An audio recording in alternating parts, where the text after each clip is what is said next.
Hey guys, how you going? It's Vorlesi here as always. So this weekend I went down to Wellington from Auckland, where I live, about hour's flight down to the capital to play in an infiNity tournament called Intelcom. Intelcom is a tournament that I went to last year as well, similar place.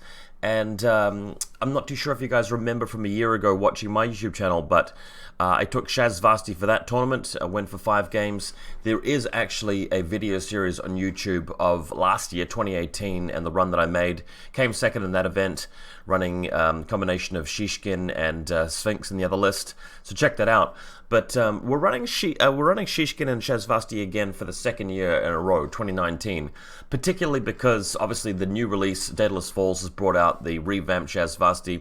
If you haven't already watched it, there's a very comprehensive breakdown video on my YouTube channel where I'm going through all the profiles and strategies and tactics for Shasvastii. But now it's time to put the new Shasvastii to the test with a brand new tournament. So this video right now that you're watching is just me giving an overview of the event, and in particular just a reporting on sort of what we saw, tables and armies. But in the later part of the video I will actually go through my army lists and explain what my tournament strategy was. Not so much just the list building strategy, but the tournament strategy. How am I going to try and win the event? How am I going to try and do as well as I possibly can?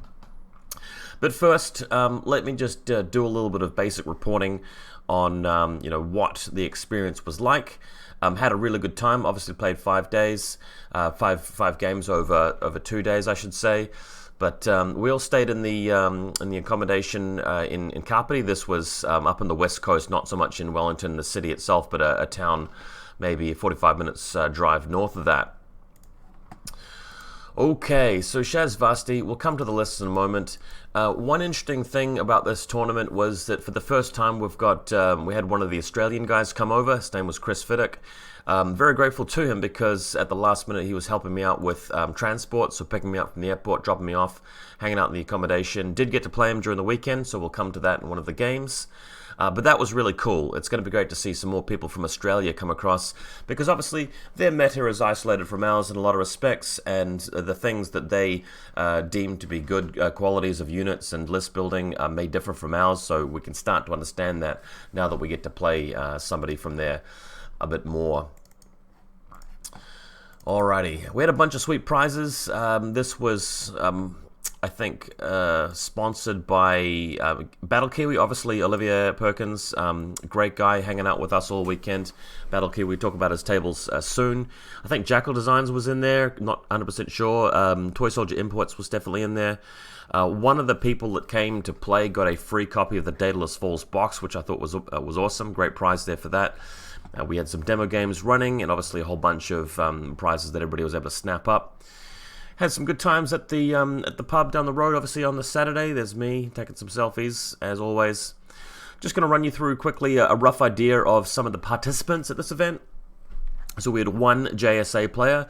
Obviously you can see their list is very much based around the JSA box that came out in Uprising. Olivia Perkins from Battle Kiwi, this is him and his army. He is playing Shasvastii, although as you can see, a lot of these models are your basic vanilla combined and onyx models, which he's using to represent other models. So Anathematic counting as a Sphinx, you've got the Umbra Legate here counting as Shishkin, Unidrons as Nock Troopers, and so forth. You've even got these little gremlin guys in the corner, Silhouette 1 counting as the new Tiger creatures. One guy that I didn't really get to meet or play, unfortunately, was someone who looks like they're playing Dashat Company.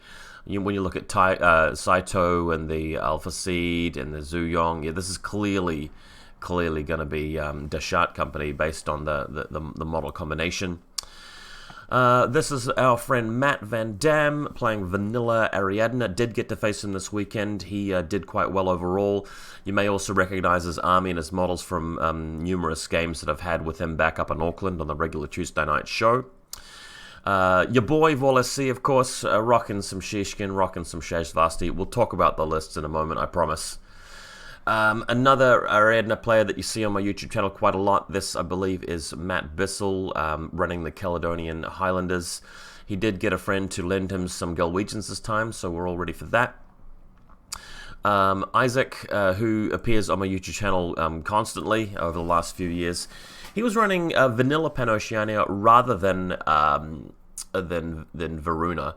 And he's a real master of Joan of Arc, and what he does quite a lot includes a lot of these irregular models, and especially now with the new ones coming out, like the Monstrucker and the Helot being regular in Joan's list.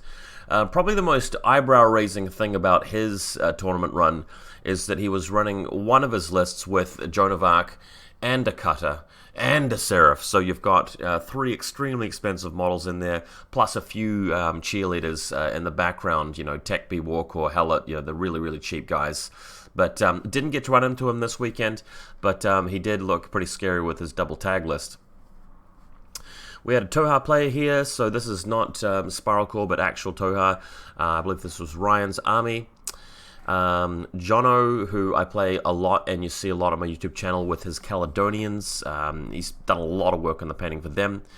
Good old Garth. I'm very impressed with Garth's Drew's list, because this is a guy, again, appears a lot on my YouTube channel. I've played him a lot of the last few years, and over several years of owning and playing infiNity models, he hasn't really done much painting, except for this weekend, in which case he's got a really beautiful Drew's army up and running. And as you can see, the blue and the yellow and the brown really go very well together. And I love the bases. This is something which has come out from Battle Kiwi recently, where he's got the little base slots around the back with the acrylic. Looks really, really cool.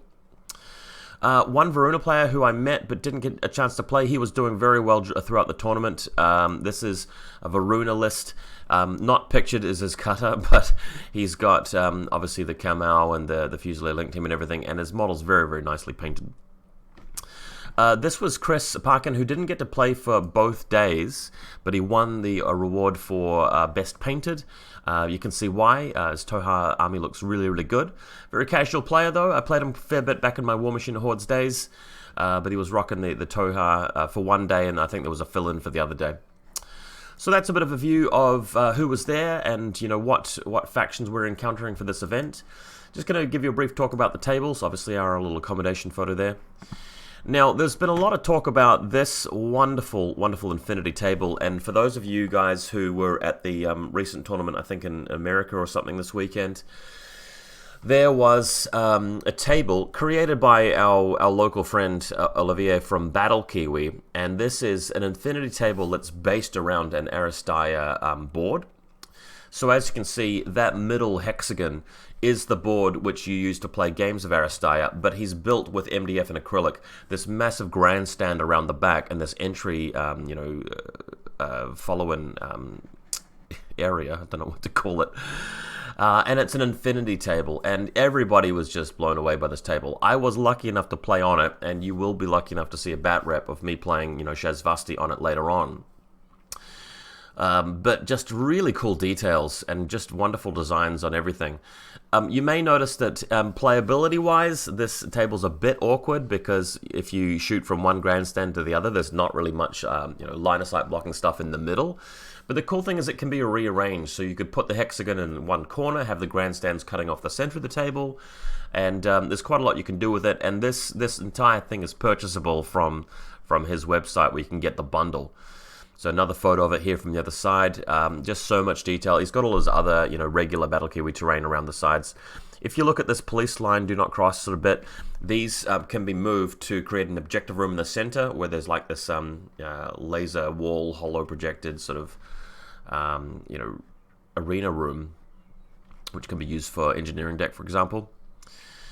This is another Battle Kiwi table, but this is more of his generic, sort of general practical infiNity terrain, looking great as always. Garth brought his table up. You've seen this on my YouTube channel a number of times. Very, very practical and well laid out terrain. This is a table that was a little bit controversial, just because there's unfortunately a very big sniper tower up here. So right at the top of that, there's a tower that can see around most of this. So a bit uncomfortable. By the time I got to play on this table, they actually moved it, so the tower was a little bit lower, and there was an objective room in the middle to block off with infinite line of sight. But yeah, there were a few little niggling complaints about this table from players. The Hakaslam table did get to play on this one again. I played on it last year. I like it. One rules question, though, is, can you deploy on top of these canopies? Because they look like they don't really support like a tag or a unit very well. But quite a dense table. And it was good to see layouts really and table designs where it was a lot of density sometimes and a lot of openness on other tables. And quite fortunately, when I approached my list building, I deliberately went for one list which would be good at long range and another list which would have a lot of stuff which would be great short range. So we'll see a bit more about that in the list building soon. This is another one that's from our friend in Hamilton. Pretty standardized table. There are pretty long file lanes through a few sections, just the way I build my tables, but also a lot of clutter as well, and ways to approach longer ranged units. This is Chris's table who was running the tournament. This is what it looked like at the start of the weekend, and everybody was talking about how much this table lacks scatter terrain and how the lines of sight are so massive, and there's some height advantage here where you can see almost into their deployment zone. So this one was a bit ridiculous. His argument that he did want to have some extremes, where you've got extremely cluttered table and extremely open table. I didn't get to play on this one, and in the second day of the event, he did change it around a bit and put an objective room in the middle just to make it a lot better. This one, didn't get to play on it, but you guys have seen this style of terrain quite a lot. Again, it's pretty cool. If you're approaching in ground level, it's quite easy to avoid arrows. If you're deploying on the top and moving over the bridges, there's a whole different level game there. Similarly with this one here, I played on this one. It did feel quite dense and quite cluttered so long as you stay on the ground level. If you're willing to commit to that big long-range firefight, you can put troops on the secondary level and they're just going to be seen easily by other troops on that secondary level. But the quality of this terrain, I can't remember what the brand name is of the company that makes this, but I've always wanted to get some of this stuff because it's just it's very well designed and very good looking and quite practical as well. And the roofs are easy to lift off onto to allow you to put models inside there rather. So hopefully that gives you a bit of a picture of the armies and the tables and just what the event was about in general. I've obviously got a bunch of folders full of the pictures from the bat reps. So over the forthcoming week I'll be giving you one bat rep per day, hopefully, of the next 5 games. And by the end of that, you'll be able to find out how Shasvastii went. But now on to the really important stuff, and that is a look at the army lists themselves. So there were 2 lists, Intel Alpha and Intel Beta, both Shasvastii lists, of course. And let's take a look. So Intel Alpha was my 10-order limited insertion approach to Shasvastii, and this is pretty much exactly the same. Excuse me. Pretty much exactly the same list that you may have seen me run. In fact, no, I didn't actually show a bat rep of this particular list, I don't think. Because the first time I played it, I just ate a missile launcher arrow straight away and Shishkin died. But that was just me being extremely unlucky. If you think about it, for them to get a crit, you also have to not get a crit, so their chances of getting something is very, very low. And if you're shooting something which is not shooting back, the crit percentage for you is 40%. So it's very, very powerful there. So usually, Shishkin's going to do it. And that's the reason why Shishkin is in both. Well, it's not the only reason, but one of the reasons why Shishkin is in both lists. So we're really going to try and leverage her overpoweredness at the moment with Fatality level 2. So what I do with Shishkin is I put her in a Haris link. She's a wild card, so there's a special Haris you can do with the Gwylo and the M drone. So the Gwylo can go with 2 M drones, and they all have nanoscreens, and Shishkin's just counting as one of the M drones. So with this 3-man Haris, Shishkin doesn't really need the additional dice. She does need the additional dice. She doesn't need the additional +3 ballistics from the link necessarily. And that keeps your link team nice and tight. If you get ambushed by a hidden deployment sniper or missile launcher, at least they all have cover, so the enemy's more likely to miss their shot. Bringing the M drone along allows you to censor things, and Shishkin can eat them in close combat. You've got a specialist there. They're all fairly fast, except for the Gwylo, I suppose. The Gwylo is going to be able to take on some units that Shishkin doesn't particularly want to, like hidden deployment missile launchers or something like that. So the Gwylo able to really hold that down. And in the reactive turn, the Gwylo is a bit better than Shishkin at some range bands. He's got the MSV2. The heavy rocket launcher can be a really devastating weapon. And he's very, very tough as well. Armor 3, nanoscreen, 2 wounds, BTS 9. I love that. Very good at dealing with flash pulse bots and walkers and things. If you don't want to get accidentally flashed by Shishkin, get the Gwylo to do it, because he's going to be very resistant to that flash pulse, right? And of course you've got Dr. Worm to back them up. Now, the two Calibans. So, some people may question that, but the two Calibans is actually probably the strongest thing in this list. Shishkin is so scary that what a lot of people do is they hide. They keep units in total cover. They wait for their turn. What you're doing is you're putting the Caliban deployed 20 inches up. The other one's usually the reserve trooper, and you're taking one flank each. And the thing about the Caliban is it's able to move into position with marker state, where it can fire its submachine gun at one enemy model. You switch to AP rounds if it doesn't have Dogged or NWI, and you try to render it unconscious. Then you go up and eat it, so you're on 2 wounds. And then you start working the way around the deployment zone. If you take a chain rifle, doesn't matter. You go back to 1 wound. You kill something in close combat, you go back up to 2 wounds. So it's very, very easy for this guy to actually stay alive, end the turn with, say, 3 wounds, go back into marker state, and he's just so difficult to remove.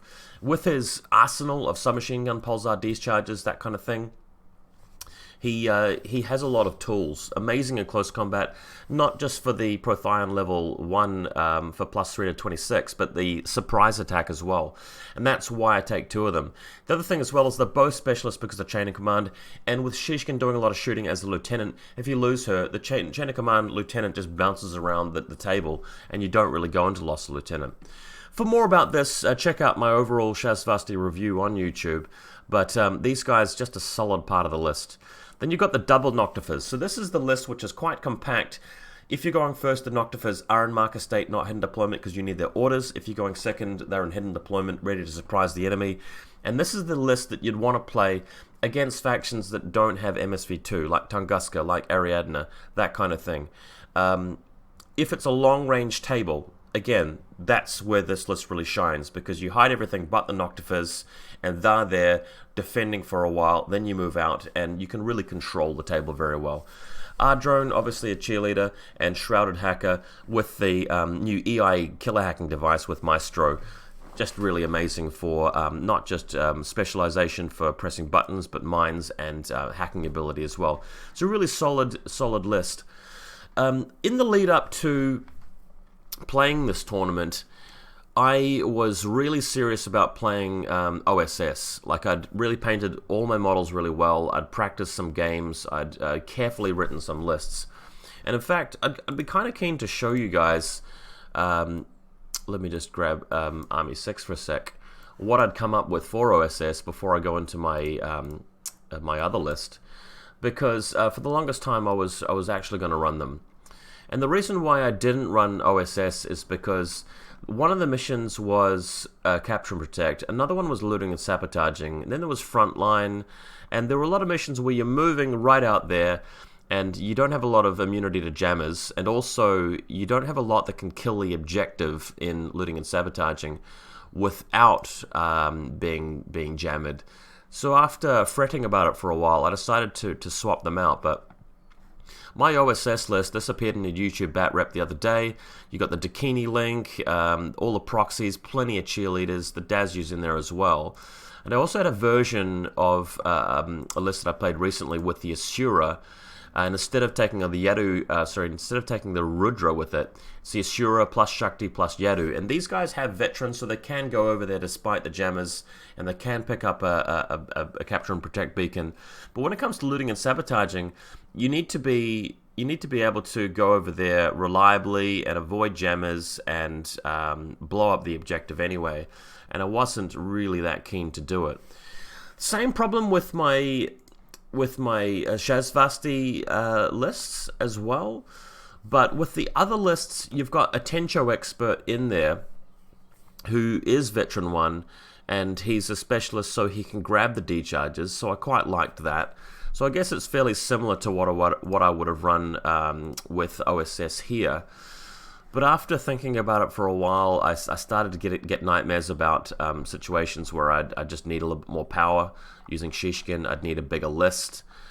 Seeing the tiger creatures come out and comparing these lists to the OSS lists, I thought, well, you know, I have a shot at Looting and Sabotaging, but for everything else, I started to prefer the Shasvastii. You've got a really good synergy here, a really good dichotomy, I suppose, between the long range and the short range. You've got a lot of specialists. Both lists have a lot of marker state. and I was starting to feel more and more confident in my mind about running Shasvastii. Let's talk about the second list, and maybe that'll become a bit clearer. So Shishkin in this one is with 3 Nox Troopers plus the 10 show. This allows Shishkin to go up to Blitzschool 18 and have the 5-man link there in 6th Sense level 2, so that could be quite powerful. And they've got all these zappers as well, very, very powerful at close range, and especially stopping a run into you with somebody trying to wipe you out. If you hit an impersonator with that, for example, can stop them in their tracks. But yeah, that veteran level 1 10 show is what made it for me. Like, I was thinking, okay, Shasvastii's just came out. They're very, very powerful. I want to make use of Fatality level 2, but OSS has got the Yato Troopers with veteran level 1, and then I spotted the fact that Tencho's got veteran level 1 anyway, so that maybe I can get away with that. If I'm in a situation where I'm up against Nomads or Varuna, and they've got just one Heckler or some sort of jammer next to the objective, I can blast everything else with a Shishkin, and then move in with the Tencho, can't be jammered, and move away with the Tencho with the prize, so to speak. The other thing is that the Calibans have decharges, so that was another thing in my mind, swaying me over to Shasvastii instead of OSS, is that the Caliban moves into contact with looting sabotaging objective, and CC23 with decharges means you're auto-hitting it, whereas with the Tencho, or for example the Yato Troopers, they don't have a massive CC stat, so they're not as reliable with the decharges. And in a situation where maybe you move in and you've only got 1 or 2 chances to blow it up because you have very few orders or they have some AROs, the Calibans in both lists are going to really do it. The difference with this particular, this beta list here, obviously you've got the cheerleaders, R-Drone, Q-Drone, all of that, but your Caliban in this one has a Spitfire instead. Still very, very good in close combat, but the idea is that if Shishkin wants to stay back in her Link Demon and not really move out until later in the game, you use the Caliban Spitfire as your reserve trooper. Your enemy's hiding everything because if they don't, Shishkin's just going to wreck them. And you have the Caliban 4 deployed out, then it moves around, starts picking things off. The Spitfire often will render things unconscious, it doesn't have shock. Then you move into close combat with the corpse, eat the corpse, so that looks really, really good. Because we've saved on a lot of points here, we've got a secondary group. Shrouded, Forward Observer, very, very standard. Dr. Worm has to be in there. Mentor Lieutenant, because for this one, Shishkin's not going to be the Lieutenant, it's going to be Counterintelligence, because they've got 2 groups. Your opponent may strip 2 orders away from Group 1. You can turn that into 1 order, and quite covertly as well. They may not expect the Counterintelligence there because they can't see it on the board. So that becomes very powerful. Then you have 9 orders to move out with this Caliban, right?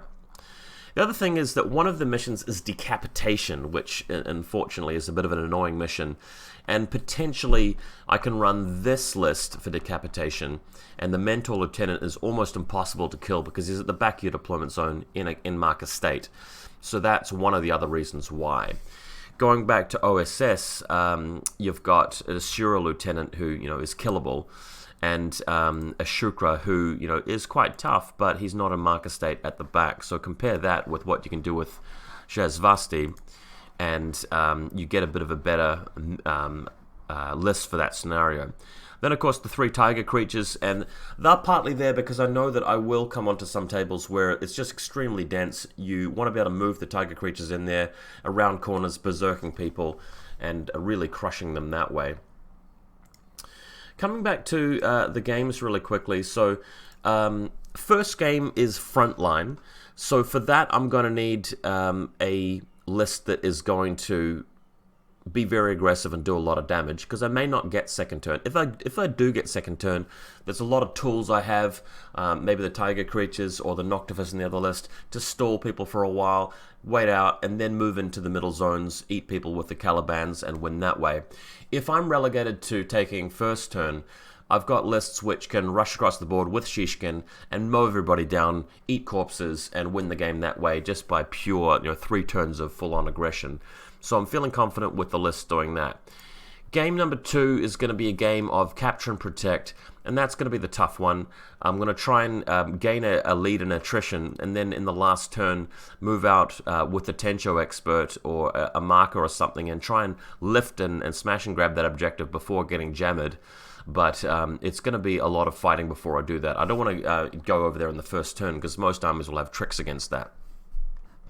Game 3 is going to be the looting and sabotaging game. And again, feeling reasonably confident there with the Calibans being able to blow it up in close combat. If I only get one chance, for example, it's surrounded by jammers, if I don't have the Tencho expert able to go over there, the Caliban can move in and mark a state and have a single attack at it when you've got 3 armor saves at half armor, because that decharge is automatically going off, and getting some damage on it. So long as you can protect your objective, you may be able to win that way. So that was roughly the game plan there, but it would depend on the matchup, which opponent I faced. Game 4 is going to be Decapitation. It's not my least favorite mission in this lineup, but for a lot of people it is. Decapitation's a very weak mission because it's just so important to get first turn, grab your designated target, move it to safety, then go and kill theirs before they even have a chance to do anything. You get 5 points on the board immediately, and you've prevented them from getting a 5-point swing, and then it's just a matter of keeping your lieutenant alive and you win it. So for that reason, a lot of people hate that mission. Corvus Belli could definitely do better with it, but I was feeling reasonably confident with it, knowing that regardless of first or second turn, I'm pretty sure with the aggression that I could muster from Shishkin, she'd be able to go over there, hunt down that designated target anyway, and really rip their army to pieces. If they spent too much time doing the aforementioned salvaging their designated target and killing mine without killing my troops, I might be able to go over there and sweep them. Looting and sabotaging was really the mission I was most worried about. And 5th mission, Engineering Deck, that's probably my favorite mission of the 5. The other 4 I find not very enjoyable missions, not very conducive to a good game of infiNity. That Engineering Deck's a great one. You can spend a good 3 turns getting control of the board and setting up a position where it's too hard for them to get into the room, too hard for them to swing back enough objectives. So going first or second, I think both legit ways of winning. I'd prefer second, but that's just my style. You can win with first turn. So what's going to be happening over the next 5 days is I'm going to be doing a bat rep per day, hopefully, time permitting, and posting the results on YouTube. So look forward to that. Hope you guys stay with me as we go through the tournament report, come up with an outcome. And as always, just let me know what you think.